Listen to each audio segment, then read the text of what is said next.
thanks to you and 3340 for caring enough to take a stand for the little people. 40 miles from the city of Pelham down I-65 South in another county, you'll find two Pelham City Fire vehicles, a truck and an SUV parked in Chilton County. They're behind the Clanton Fire Department, pretty much hidden from public view. It's a curious situation, so far from home, so many days a week. June 18th at 3:58 and 4:34 p.m. The 19th at 4:28, one worker swaps out the city truck for a personal vehicle. June 21st, the SUV is here around lunchtime, 12:58 p.m. The July 6th holiday weekend, both vehicles are here at 8:10 p.m. The 16th, the truck is parked at 4:03. The SUV arrives. A few days later, the truck is here in the afternoon and also on the 22nd. Mayor Waters seemed more interested in who had tipped us off rather than the cost to taxpayers. Paul says there must be accountability. Perks like a vehicle shouldn't be viewed as a supplement to a worker's salary and only used for public business. The cost of that is huge because your voters, your people, do not trust their government. On city vehicle use in Pelham after an ABC 3340i team investigation. Our Cynthia Gould exposed some questionable practices. Cynthia? Well, Chris, a major overhaul of Pelham's vehicle policy was approved last night. Employees with take-home vehicles can no longer live more than 35 miles outside the city limits. ABC 3340 I-Team exclusive. A man says he saw Alabama Power employees throw dead fish from a fish kill into a dumpster before state officials arrived on the scene to begin their investigation in March. After a fisherman called about seeing a fish kill. And when we started asking questions, it forced Alabama Power to come clean. At one point I did see an Alabama Power truck pulling up with a flat bottom boat in tow and Alabama Power employees getting out, going to the boat and disposing of the fish in the trash compactor. The fish were disposed of properly, typically the same way we will dispose of fish and other trash. Were the fish compacted?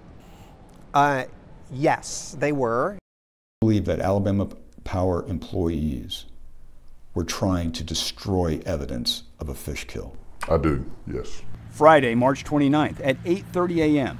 Fisherman James Bramlett called the State Conservation Department to report the fish kill. State conservation and environmental officials arrived on the scene. That's the first time state officials learned about the fish kill.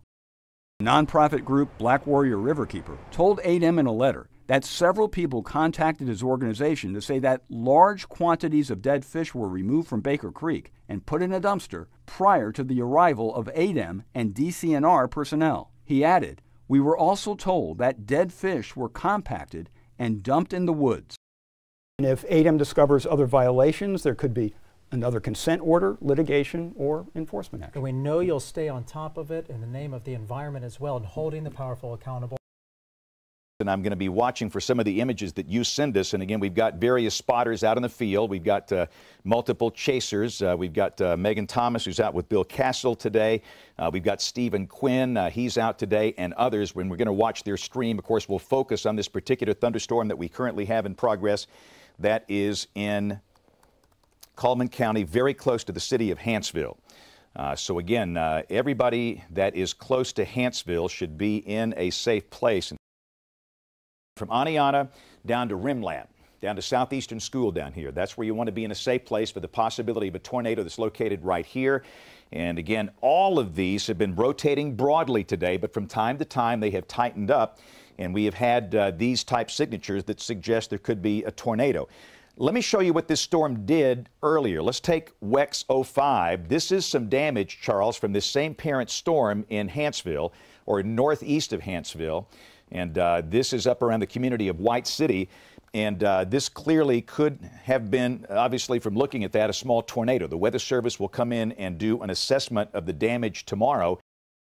This is just one example of what those strong winds can do uprooting an entire tree and planting it right on top of this trailer house, slicing right through it. And through all of this destruction, the family is also dealing with another problem. They have an 8-year-old who's battling cancer. Yet through it all, they say they're maintaining their faith and thanking God. Kept telling her, like, Mom, it's coming your way, it's coming your way. She said, no, it's not going to hit here. And it did, bringing this tree on top of the home of Christy Rice's mother. The next thing we know, she's on the phone. She said, like, it just brought a tree through the house. She was screaming and crying. And a neighbor helped get her mom to safety. Christy says despite the destruction, she's grateful her mother survived. And my mother is my partner, my person that I go to the most. So to see her go through something like this is very devastating for us all. Christy says her mom helps care for her 8-year-old son, Davis, who's battling cancer. He takes weekly chemotherapy treatments at Children's Hospital. Known by neighbors as... whole town calls him Superman. Overpowering cancer to be here for his grandmother in her time of need. The first thing out of his mouth, oh my gosh, I gotta see my Nana. He's super strong and just has a heart of gold, and he's kind, and he's always looking out for others. In Clanton, Jennifer Gonsolin, ABC 3340 News. This morning, we do want to continue our live team coverage of Thursday's storms. Our Stoney Sharp and Alex Durrance are out looking at those damage reports. They've got live reports coming up. Erica Lopez has your on-time traffic and the workarounds from all that debris you need to know. We continue our live team coverage this morning. First up in Blount County, the storm there leaving heavy damage in the community of Allgood. Take a look at this video. That home there just split in half. The good news we have to report, though, this morning, there are no injuries. Crews have been working to remove the debris, including those down power lines and trees knocked over by the strong winds. ABC 3340's Alex Durrance is live there this morning. Alex, tell us what you're seeing where you are. Well, Sarah, we're just off Highway 75. That's the main drag that takes you into downtown Aniana. And take a look at this. There's no telling if this is 2 trees or just 1 tree, but last night's storm taking it down like it was no problem. And that's what's left to do right now is the cleanup efforts, picking up the pieces from last night. You can see just trees down, branches and limbs snapped, power lines snapped, and the lines mangled. Sarah, let's put it this way. If you live on Highway 411 in Springville, you likely received property damage. Philip Dollar sure did. He had 2 structures damaged on his property. We're going to hear from him in just a moment. But first, let's check out the damage. This right here behind me is his daughter's home. Wind was so strong, the windows were shattered. Storm debris flying into the house, rain also blowing into the house.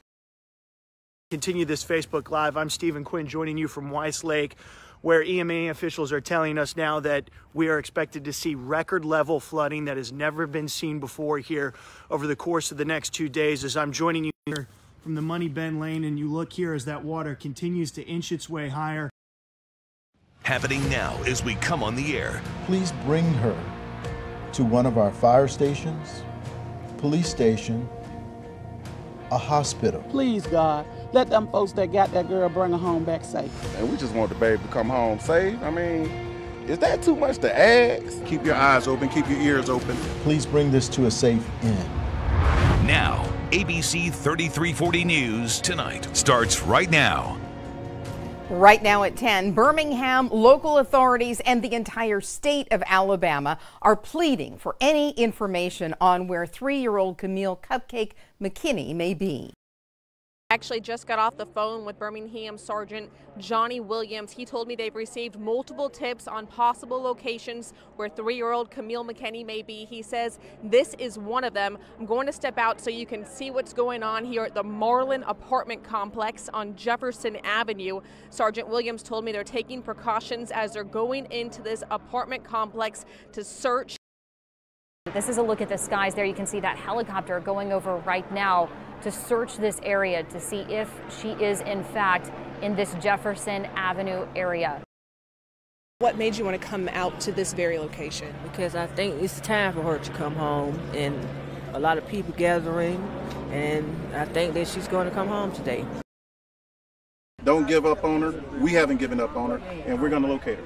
Sergeant Williams, you told me you had multiple tips this morning. Are you now going to a new location to search based on a second tip? We have multiple teams that are looking at various tips that we receive. I'm just hurting just can't imagine how somebody can just do what they did to that baby. A 3-year-old little girl has changed the landscape of the city of Birmingham. Now, ABC 3340 News at 6. Right now at 6, as detectives finish up their investigation, a community grieves. 10 days after Camille McKinney vanished, the Jefferson County coroner confirms her body was found in a Birmingham landfill. God came back just to get his angel. Because one little baby that lived to be 3 years old could bring this whole city, this whole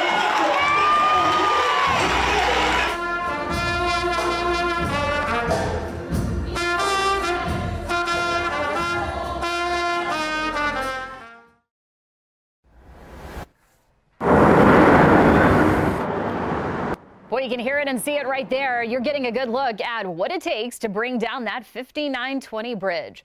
Late last night, crews took down the only access to the 5920 bridge from the expressway. They're using ambulances to then transport those patients from Children's to UAB Hospital. Now, this process, as I mentioned, is going to take a while. We're told about 5 hours from when they get the crane over here in front of UAB Hospital. Then they got to get it set up and bring that helicopter down. We're told that'll take around 1:30 or so today. And we're going to walk over here real quick to give you a better sense. This area that we're showing you here, this is 18th Street South. The other side is 19th Street South. This whole block right here that you're looking at is going to be closed off to traffic. You won't be able to drive here as they get this crane set up. You'll notice this is the entrance to UAB's ER as well. We are told ambulances will still be able to get in here. In other words, for if you were inside of the hospital, nothing's going to be different, but this shows you how big this crane is going to have to be. Those who make their living on this lake right here, they say one of the common factors in these accidents has to do with inexperience by those piloting those boats, and they say it's a problem that is in part allowed by the laws here in the state of Alabama. Life on the water can be dangerous, but those who spend the most time here say this year is different. I've been doing this for 24 years, and what we've seen the past couple of weeks, I haven't seen anything like that. Alabama Law Enforcement's Marine Patrol says 25 people have been killed on Alabama waters so far this year. Right now, they don't know if this was isolated or if this was a random incident. I can tell you we're talking about the 5th floor of the north parking deck here at the River Chase Galleria. That is where they believe one man was shot and killed. Still an ongoing operation. We're in defensive mode from the time we got here and still in defensive mode. And Chief, we've been seeing the fire trucks swarming around the area, stopping at gas stations, stopping in neighborhoods, at businesses, searching for water. Why is there a water issue? Well, because the fire is very large and very hot, requires copious amount of waters because it's high beam, steel structure, so we have to fight it from above. Sarah, I'm at the entrance to the Birmingham Waterworks facility here. As you see behind us, this is where emergency crews have been staging as they continue to deal with this unfolding situation, this chemical spill. You can see that traffic is just at a halt. This is something you typically do not see on Highway 280, especially as we approach the lunch hour. A pretty big section of 280 is going to be closed off right now. If you take a look at your TV screen, all these little red roadblocks are going to indicate the closures. So it's more than what we thought a little bit earlier. Highway 280 westbound, and the purple is actually on both sides of the roadway. We use these two chemicals on a regular to treat our water. They're just, however, not supposed to be mixed together. The ambulance entrance to UAB Hospital right here behind me. All the action started here around 9:45 this morning. That's when we saw these 6 UAB police cruisers blocking the intersection here. This is 18th Street South. This is about an 8-foot trench that was dug. This was a drainage ditch that 2 workers were digging, fell in on top of them. Now, we hadn't heard up until about 20 minutes ago the length of this. The mayor tells me it's about 20 feet long, so you can imagine just how difficult it is for these workers to get in there and try to pick away at that dirt by hand. Tonight on ABC 3340, a first in 15 years, a deadly day for the Birmingham Police Department. 900 Fifth Avenue North, 4th season, gunshot wound, police don't say anything secure. Investigating burglaries, officers end up in an early morning shootout. It appears that our officers were unable to respond at that time, that they were taken completely by surprise. Right now I have a total of 3 victims that I know of. Give me a total of 3 rescued. One officer was killed. Another fights to survive. Rescue stick, as quick as you can. He's not completely out of the woods by any stretch of the imagination. Right now, ABC 3340 has team coverage with the newest information on the fallen, the injured, and the suspects as Birmingham mourns.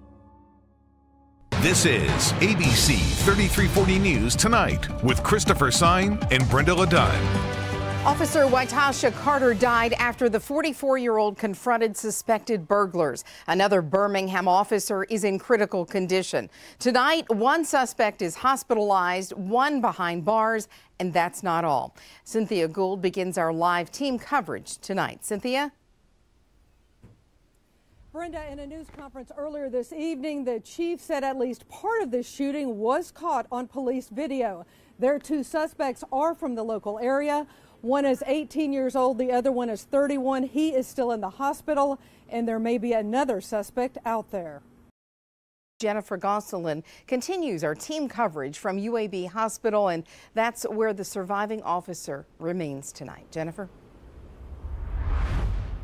Yeah, Chris and Brenda, that surviving officer right here at UAB Hospital, still in critical condition tonight. Officials are not yet releasing his identity, but I can tell you that fellow officers have been right here at this hospital by his side, also his family's side, lending their support. On an early Sunday morning call, Birmingham Sergeant Waitasha Carter's life was taken in the line of duty. It hurts. It hurts. That following Saturday, thousands showed their support, but what many people saw and captured during the procession helped Deputy Tiffany Dial find something that day she was losing grip of. It just restores your faith a little bit. Dial says she was standing on the sidewalk in front of a fallen law enforcement memorial. As she saluted Sergeant Carter in the pouring rain, she noticed people were taking pictures of her. It wasn't until much later she realized why. I didn't know he was there. My peripheral vision was cut off with my hat, so I didn't know anything was there. I was in my moment, paying my respects to Sergeant Carter. The man never said a word. The deputy didn't get the chance to. Onlookers said he left after standing with her for more than 30 minutes. By the time she turned around, he was gone. Today, she wishes she had that chance. It meant a lot in ways that you can't even really put into words. It wasn't just about keeping the rain off of me for that little bit. It meant a lot more than that.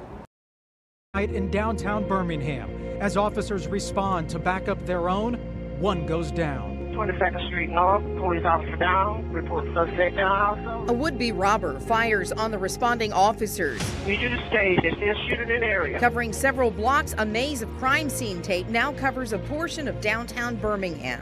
ABC 3340 News at 10 starts right now with breaking news. And that breaking news right now, a police officer, a Birmingham police officer in surgery at this hour. He was shot multiple times. Cullen Stafford is a veteran, decorated officer. His 36th birthday is tomorrow. Now tonight, we have live team coverage on every angle from downtown Birmingham near Richard Arrington Jr. Boulevard and 4th Avenue. Andrew Donnelly explains how the incident began, where it started, where it ended. Ashley Gooden is going to join us in moments from UAB. Let's start, though, with Andrew, who is live there on the scene. Andrew, explain how all of this unfolded. Chris, this all started as a robbery call here in the heart of downtown Birmingham. What followed was chaos. Police on the scene said Grady Wilkes was armed with a rifle, shielded with a helmet and body armor. We're told the 29-year-old had served in the military. Officer William Beekner was shot and killed. He left behind a wife and 2 children. 2 other officers, Webb Sistrunk and Evan Elliott, were also hit. I think we really take them for granted, you know, we just need to keep them in our thoughts and prayers, and like I said, don't take them for granted. What are you going to tell Officer Elliott when you see him? I love him. I'm glad he's here. I gotta go. His wife Felicia and 2 sons are left without a husband and father. She agreed to sit down only with ABC 3340's Sarah Snyder for an exclusive interview, looking back 21 years as Birmingham once again copes with another officer's death.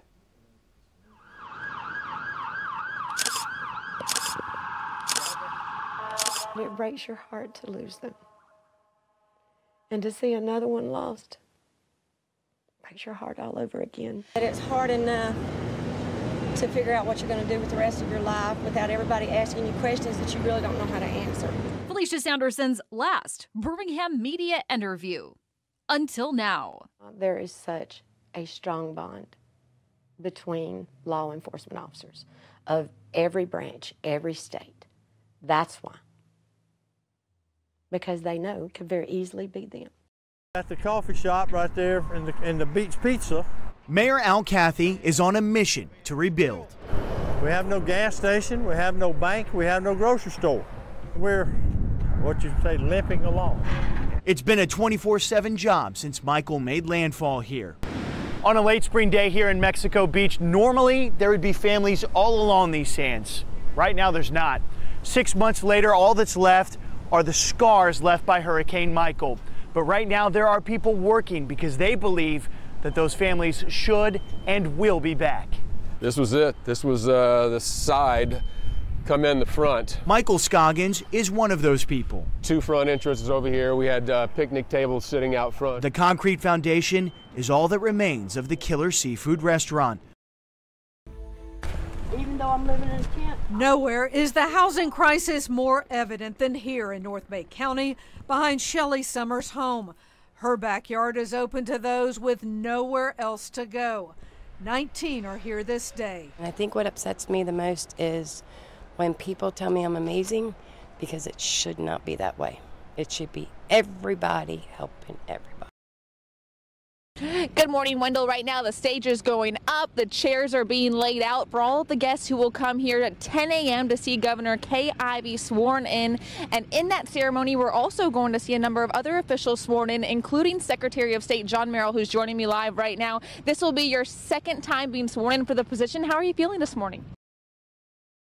He had the audacity to say that the video does not tell the whole story.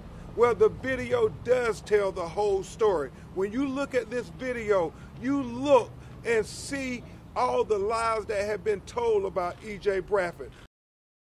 Breaking news right now. After 75 days, the Attorney General's report released on the officer-involved shooting Thanksgiving night at the River Chase Galleria. That report concludes the actions of the officer who shot and killed 21-year-old E.J. Bradford Jr. were reasonable and not criminal. This afternoon, we have team coverage with ABC 3340 reporters Lauren Walsh and Stephen Quinn. We begin with Stephen. The family of E.J. Bradford Jr. vowing this is not the end of their fight for justice for their son. They plan now to move forward with a civil wrongful death lawsuit. Breaking news as we come on the air at 10 o'clock. Lee County officials say at least 22 people are dead after multiple tornadoes hit the eastern part of the state. The Lee County coroner saying that crews are still out tonight recovering bodies. Within the last hour, President Donald Trump tweeting about those deadly storms, asking all Alabamians to be safe tonight. And tonight we have full coverage of the damage and the recovery efforts. Good evening, I'm Stephen Quinn. I'm Jennifer Gonsolin. Now, more people are reported missing tonight. Let's go right now to ABC 3340's Ashley Gooden live in Lee County, where rescue efforts continue tonight. Ashley. Well, Stephen and Jennifer, the people I spoke with tell me they are just thankful that it wasn't much worse for them. But they say the road to recovery, they aren't quite sure where it begins or ends, but it will be a long one. Also, we have passed a couple of utility trucks. Power is still out around here, but they are working to restore what they can. This was bad. This was a shakeup. Off of Lee County Road 291, things are looking a little different. A tornado turned several worlds upside down. Sucked the clouds in and everything. And heavy wind and everything. And then we ran inside, and after that, it was just a lot of debris flying, and we just watched it out the window. Happening now at 5. Everything that's been built for 19 years. Gone. In a blink of an eye. destruction and death in East Alabama. For Lee County, I've been in the coroner's office over 30 years, and this is the worst mass casualty incident that we've had here. And yet, the message from those who lost it all. I thank the Lord. You tell God thank you, Kiki. You hear me? Tell God thank you. ABC 3340 News at 5 starts now. And first at 5 tonight, new video of that monster tornado crossing Highway 280 near Smith Station in Lee County. Watch, you see that right there in the corner of your screen?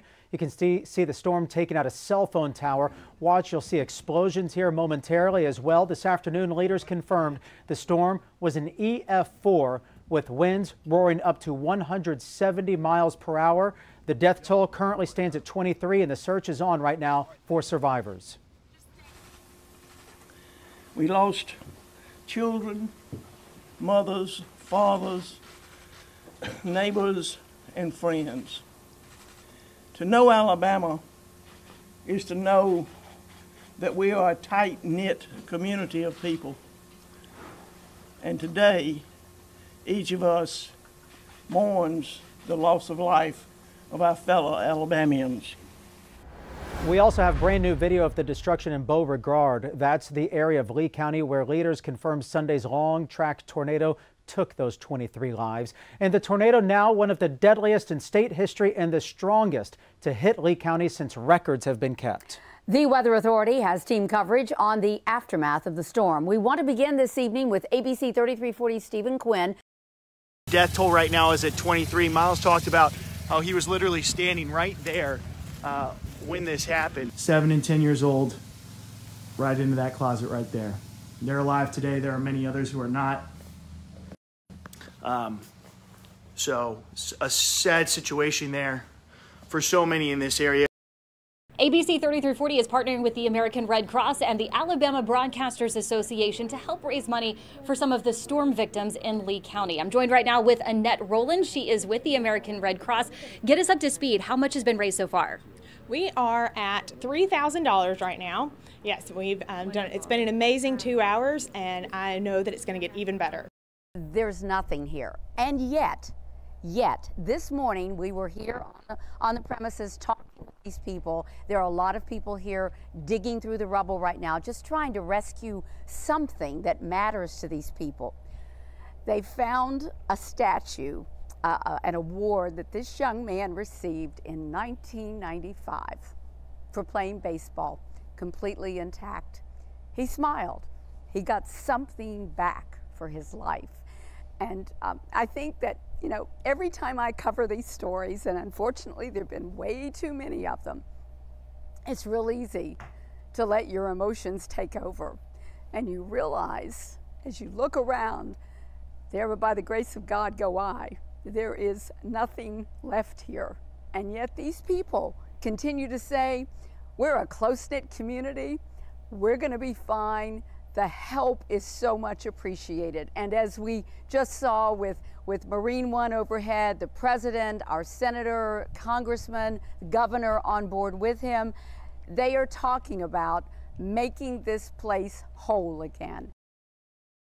Getting ready to meet the president. I'm joined by Sarah and her family. They've been out here for a better part of an hour now waiting, I understand, obviously, to see the president. This is the presidential motorcade. It is coming right down that main road headed into Lee County, and you can see there are quite a few people traveling with the president. This is a very large motorcade. It's coming right now, and Bill Castle, I'm trusting, is showing this to you if you are taking it. This is Marine One right above us as we speak, looking below. Right here, this is again that live picture. He is greeting Governor Kay Ivey.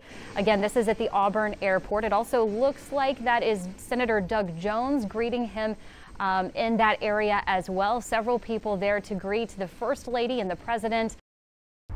Shortly after 11 o'clock, I'm James Spann back in the Weather Center. It's going to be a long night tonight. I'm here with Charles Daniel. We have Brian Peters out in the field. We'll get through this night together, but you can see we have a line of severe storms approaching the Alabama-Mississippi border. And when I go to the watch warning map, Charles, we've got a tornado watch in effect now for a pretty good chunk of North and West Alabama. The tornado cutting an 18-mile path of damage across Alabama. The worst of that damage here in downtown Wetumpka, where residents tell me they've lost their most treasured landmark. For lifelong residents of Wetumpka, the sun gives a clear picture of what the tornado left behind and took away. It's what they see when they cross the Graves Bridge, and so it's part of our fabric. It's who we are. For the first time in school history, the Auburn Tigers are heading to the Final Four. Can you even believe it? And has there been a better story this season in college basketball? 36 days ago, the Tigers lost to Kentucky in Rupp Arena by 27 points. So how fitting is it that the Tigers beat that same Kentucky team here on this stage in the Elite Eight to punch their ticket to Minneapolis? The next two are for the Auburn Tigers! It's amazing, man. Oh my God, I can't wait till this actually sink in. I'm guessing that was a bit of what retirement would taste like, and you didn't like that taste. I didn't like it at all. So, you know, I'm kind of used to being active and doing things and being busy, and, you know, it was really difficult for me to sit for 6 hours during the day and do basically nothing. Happening now at 5. Everything that's been built for 19 years. Gone. In a blink of an eye. Destruction and death in East Alabama. For Lee County, I've been in the coroner's office over 30 years, and this is the worst mass casualty incident that we've had here. And yet, the message from those who lost it all. I thank the Lord. You tell God thank you, Kiki. You hear me? Tell God thank you. ABC 3340 News at 5 starts now. And first at 5 tonight, new video of that monster tornado crossing Highway 280 near Smith Station in Lee County. Watch, you see that right there in the corner of your screen? You can see the storm taking out a cell phone tower. Watch, you'll see explosions here momentarily as well. This afternoon, leaders confirmed the storm was an EF4 with winds roaring up to 170 miles per hour. The death toll currently stands at 23, and the search is on right now for survivors. We lost children, mothers, fathers, neighbors, and friends. To know Alabama is to know that we are a tight-knit community of people.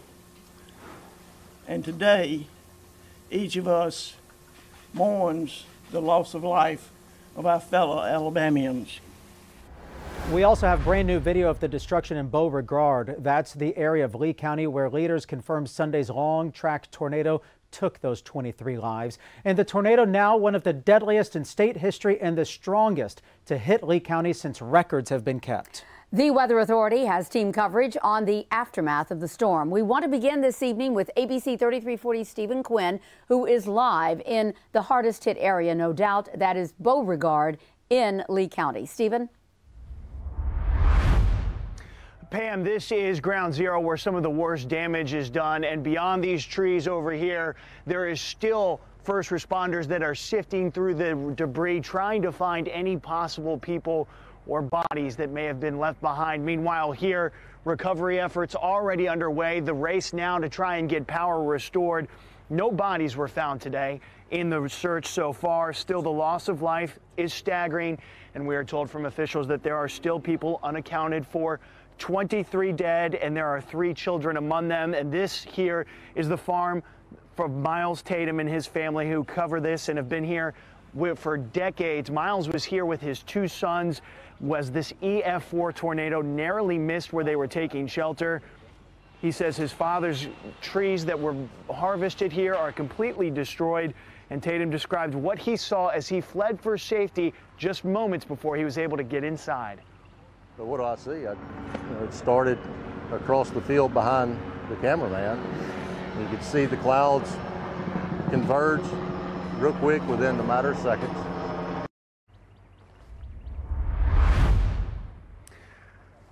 And you see here some of the debris that's been piled up, and that gives you a perspective. That right there actually is the area where he was. The closet was inside of that shed right there, and just beyond it, That's where the tornado continued onto its path into an area where we saw and where we are told is the worst damage. And by the way, today, local officials say they now have the grim task right now of informing those families, letting them know that their loved ones are gone, all 23 of them. Here, live in Lee County, Stephen Quinn, ABC 3340 News. Children's of Alabama tells ABC 3340 that the hospital is treating several storm victims from Lee County. ABC 3340 Stoney Sharp continues our team coverage now. He reports those children being treated here in Birmingham have serious injuries. Children's of Alabama confirms they're treating five patients from the severe weather outbreak here in Alabama, suffering mostly from head and orthopedic injuries. Let's break down those numbers for you. Children's tells us again they received 5 patients from the storms.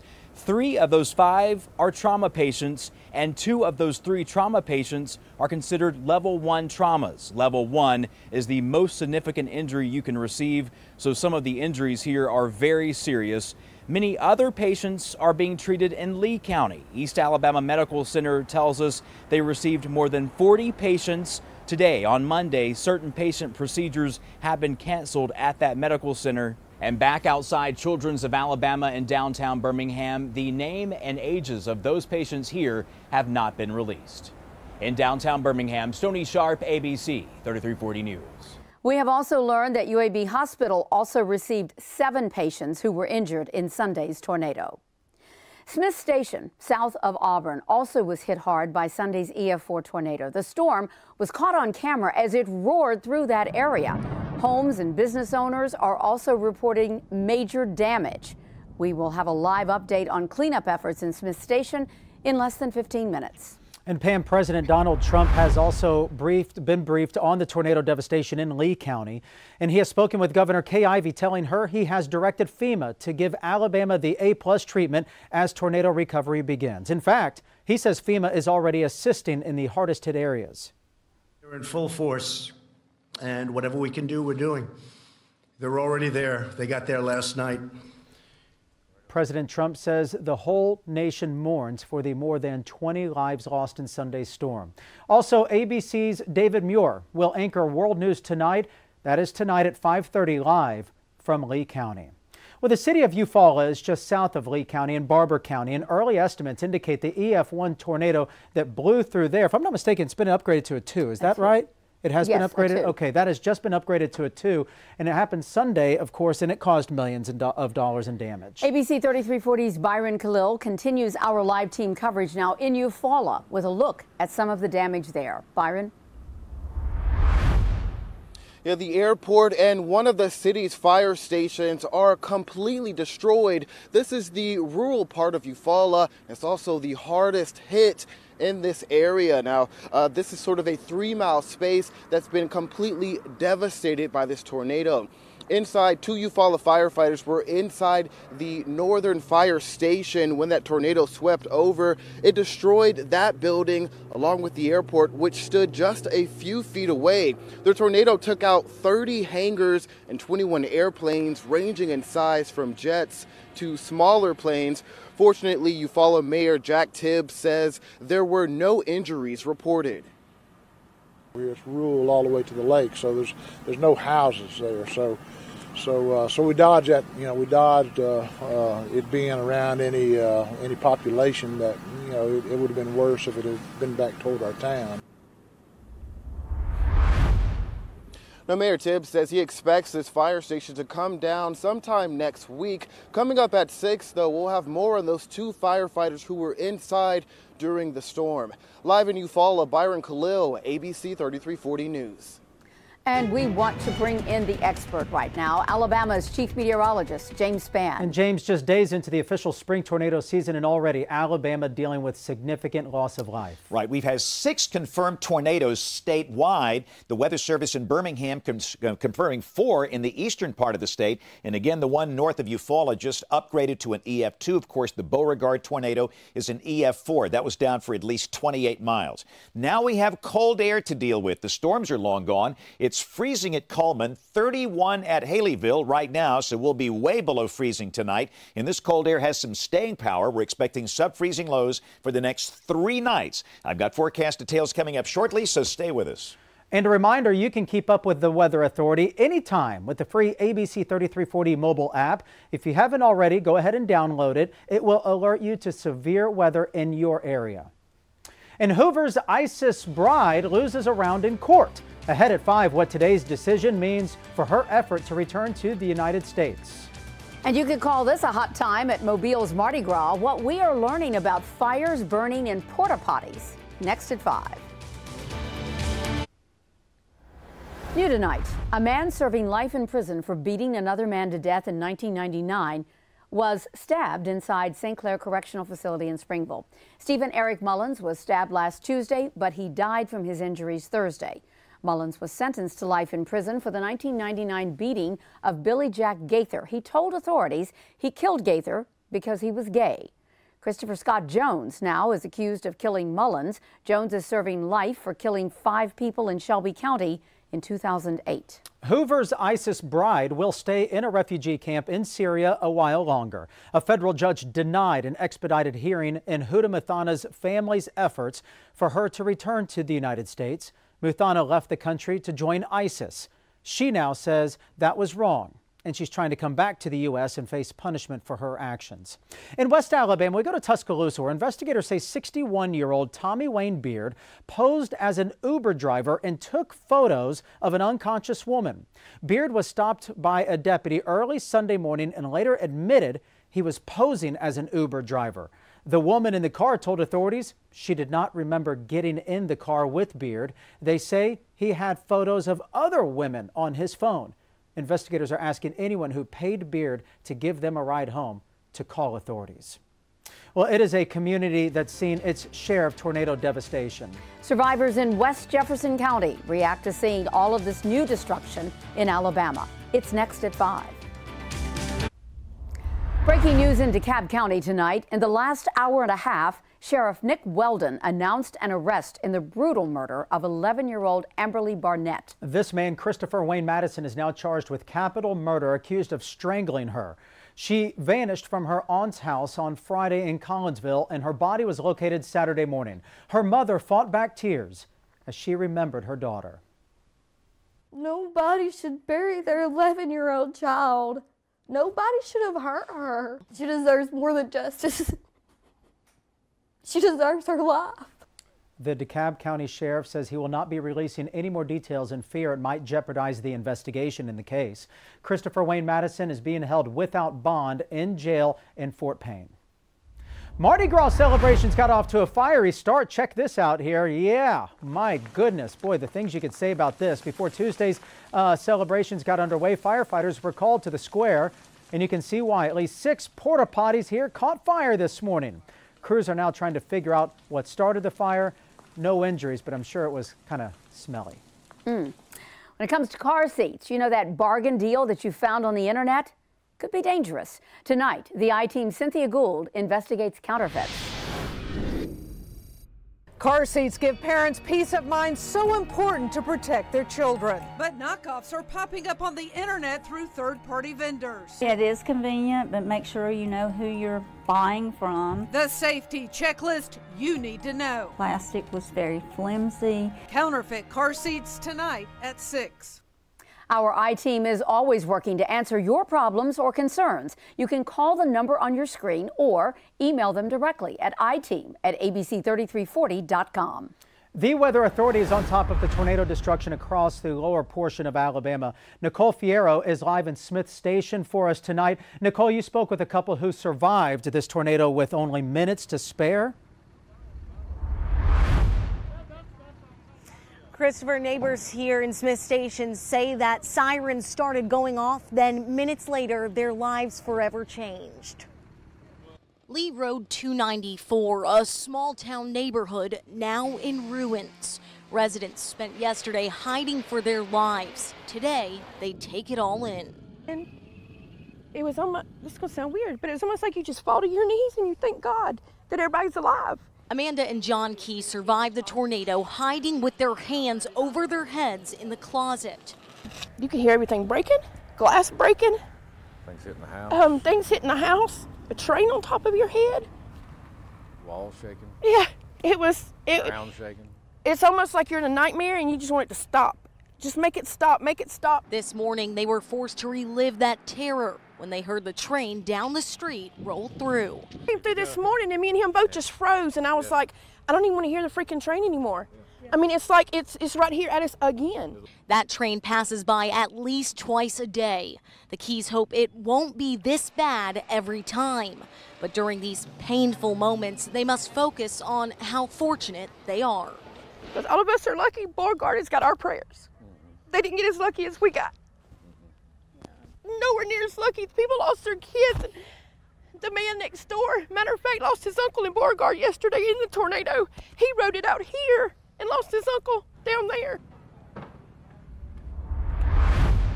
So completely heartbreaking. Well, the Keys say that they appreciate how quickly repair crews and power crews came to their street, how fast neighbors were so quick to hug one another.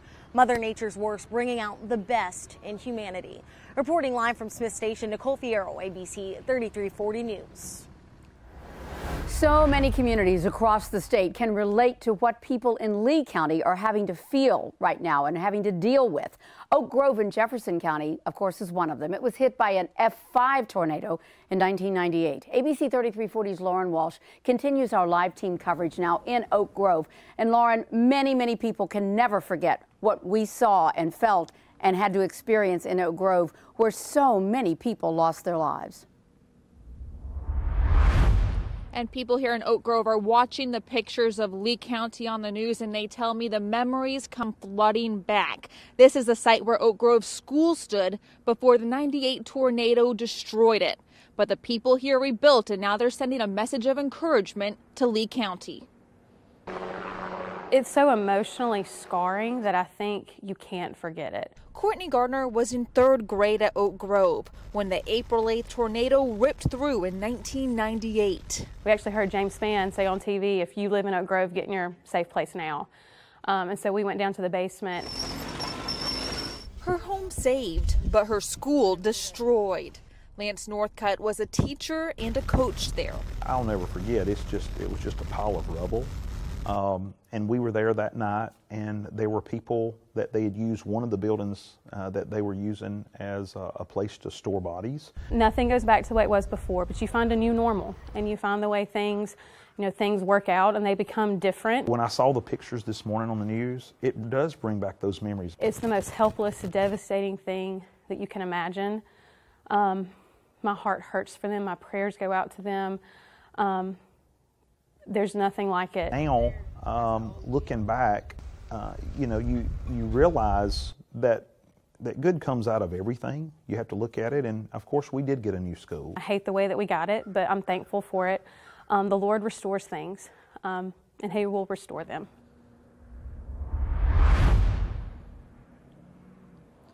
The people I spent time with tell me they're praying for Lee County and already looking for more ways to help them. I also spoke today with a fireman who responded to the tornado here in 1998 and tells me about the challenges he faced and his message for Lee County today. Hear from him coming up on the news at 6 o'clock. Reporting in Jefferson County, I'm Lauren Walsh, ABC 3340 News.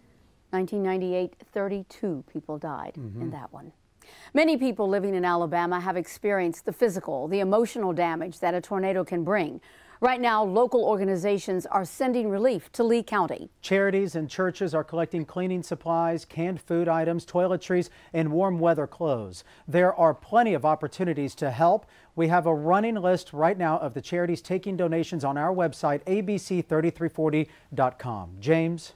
National Weather Service in Birmingham watching the weather carefully today. They're doing storm surveys and a very cold air mass. Look at Birmingham, 33 degrees now with a mostly cloudy sky. They've identified 4 tornado tracks in East Alabama, the EF4 in Lee County, 1 EF2 near Eufaula, and 2 EF1s. The Weather Service in Mobile, they've identified 2 separate tornadoes down in Washington County in southwest Alabama, so the statewide total now is 6. Look at these numbers, 30 degrees below average.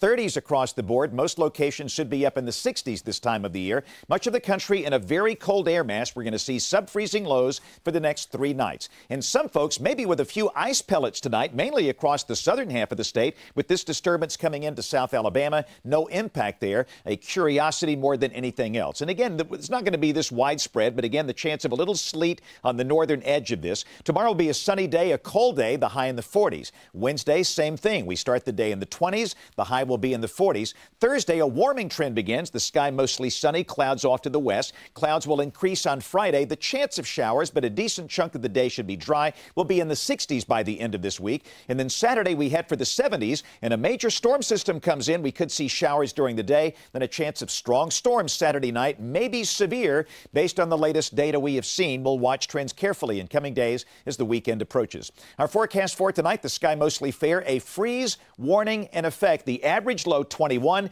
Colder pockets could see upper teens. Tomorrow, the sky mostly sunny, the high 47. Up on the 7-day, we stay cold and dry Wednesday. 60s back in here Thursday. There's the chance of showers Friday. The better chance of the stronger storms this weekend, late Saturday and Saturday night, showers ending early Sunday morning. Catch my forecast every day on great radio stations around the state, including 97.3 Play. And let's roll that Pepsi Kid Cam. My buddies at Elvin Hill Elementary School in Columbiana. You guys like first graders? Absolutely. They look like second graders to me now. Getting close.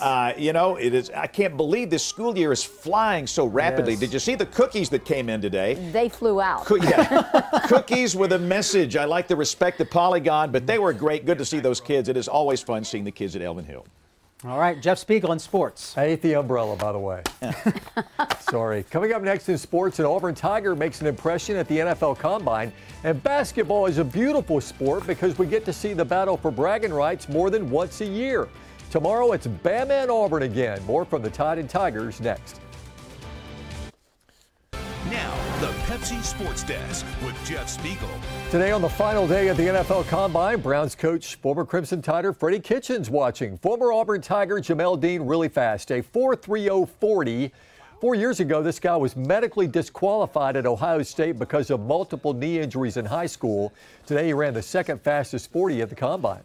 Tomorrow, there's a big basketball game at Coleman Coliseum. The Alabama Crimson Tide hosting the Auburn Tigers. The Tigers are pretty much locked into the NCAA tournament, a 7 seed according to many of the latest projections. But Bruce Pearl says the work is far from over.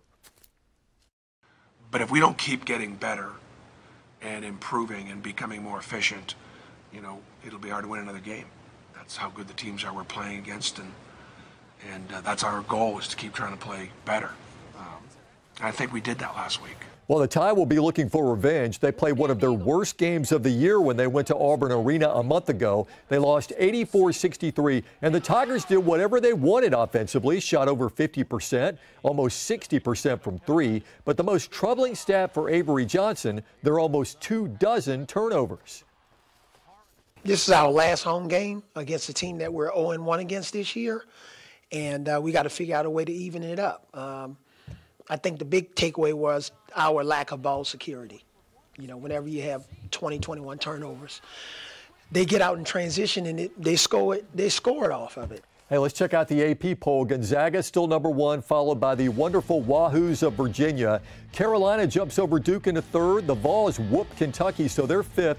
The Cats are 6th. Then it's Michigan, Texas Tech, Michigan State, and LSU moves up 3 spots to 10th after the win over Bama. The Auburn baseball team is 9-2 after sweeping Cincinnati over the weekend. Tanner Burns got the win Friday, going the distance, pitching a 2-hitter and striking out 15 Bearcats. He is the SEC Pitcher of the Week. Could be the first of many for him this season. Well, another national championship football team visited the White House today. The North Dakota State Bison got the same treatment Clemson got when they visited, a fast food lunch. Only difference, Chick-fil-A was included in this spread, which in my opinion made it the best meal ever. That's funny. Love that place. Cookies, Chick-fil-A, you name it. This pizza. guy eats. Yeah. Loves it. Well, and that's all the time we have right now. Thanks for choosing ABC 3340. We want to leave you with a live look in Beauregard and Lee County.